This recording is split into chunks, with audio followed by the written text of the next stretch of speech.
তুমি যে ক্ষতি করলাই আমার, তুমি যে ক্ষতি করলাই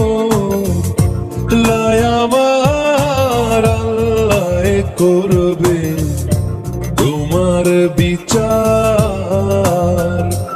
আমার আল্লাহ করবে তোমার বিচার।